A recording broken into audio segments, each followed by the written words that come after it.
Hi, thanks for joining us at youmakebuttons.com. Today we're going to show you how to make a button keychain.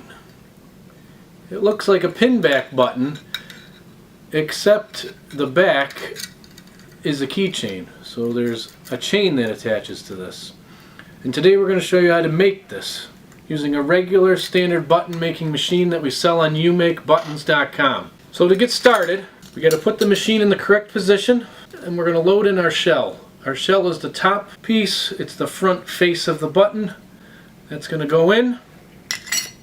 And then we're going to load in our paper, which is our graphic that you would have printed on. And you would have cut this into a circle prior to making the button.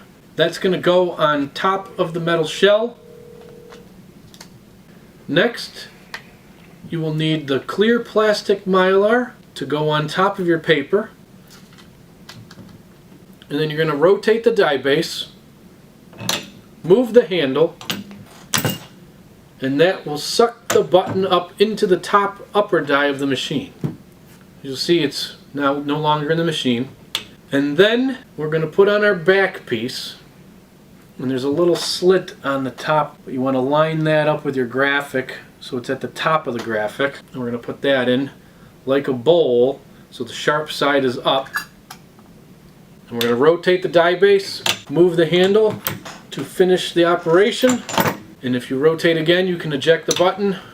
And you'll see it looks like this, but there's one thing missing, which is the chain. And that we just put in separately. So we'll take a chain, insert the chain into the little slit on the button back. You'll notice a little flap on the chain that needs to point down in the direction of the graphic. And then you insert into the slot and you have a nice keychain.